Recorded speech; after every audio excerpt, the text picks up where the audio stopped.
episode 5 of House of the Dragon, and before I even get into what happened, let me just say, the hair in this show is officially too distracting for me not to talk about it anymore.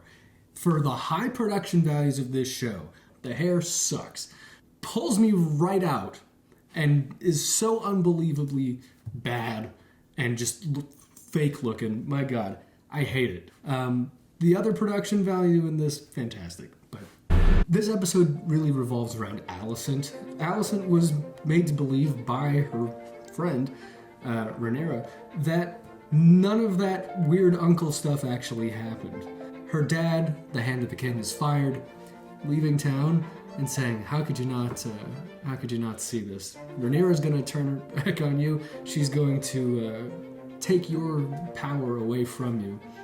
And you're being naive. You're being a stupid little girl trying to maintain a friendship that ended years ago. It seems like she heeds her dad's warning. And in the meantime, Rhaenyra's father, the king, trying to marry her off once again to the Valyrian boy, who, little known secret, is gay. But he is of a good family, and there's a little arrangement that Rhaenyra and he make, which is, hey, you do whatever you're going to do on the side, I'll do whatever I'm going to do on the side, and we can just have this be a political arrangement, which is something she learned from her creepy uncle last episode. The creepy uncle, in the meantime, has killed his wife in broad daylight, but out in the when she's on the hunt with her horse. He overpowers the horse and causes it to throw his wife off, and then he bashes her skull in with a rock. Rhaenyra talks to her boy toy, Sir Criston the Knight, and says, hey, I'm gonna get married to this guy. He's like, well, that guy is not a straight guy. What's this, how's this gonna work? And she says, don't worry, you and I can still do whatever we're gonna do. Well, she's showing no consideration for the fact that this guy took an oath of chastity, and he thought maybe if he could marry her, that would renew his, or restore his purity and his honor. So she doesn't really care, and she can't understand why he's being such a little bitch about it, but, you know, that's a girl with a lot of power, not using her empathy. So, thinking that he's been caught, he talks with Alicent, and she is speaking to him, sort of beating around the bush, trying to coax out of him, do you know anything about Rhaenyra and her uncle? But before she can get to and her uncle, he jumps in and goes, it happened, and you should put me to death. And what he's talking about is the fact that he's been having sex with a princess, but neither of them know what the other is talking about. What this does do is it confirms the story of Rhaenyra and Daemon in Alicent's mind. And so all bets are off between the two of them in her mind. So then we go forward, we see this feast happening, and this is the welcome feast for the sham marriage.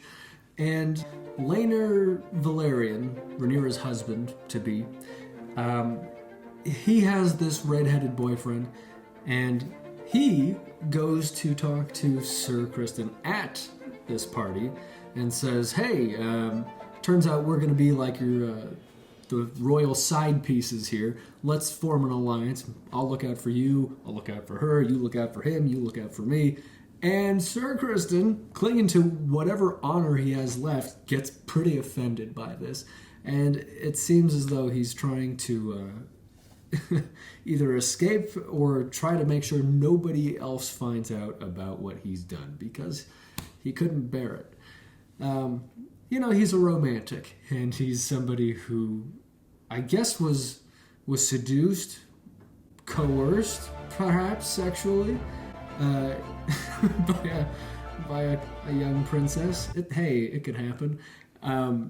And he starts bashing the guy's brains in. It turns into a whole brawl. The dinner is ruined, and the wedding continues, but not without a hitch. Now, the two get married, but Rhaenyra's father, the king, he has been dealing with some sickness for a long time. The leeches, they're actually not helping, it turns out. And he's coughing up blood all over the place.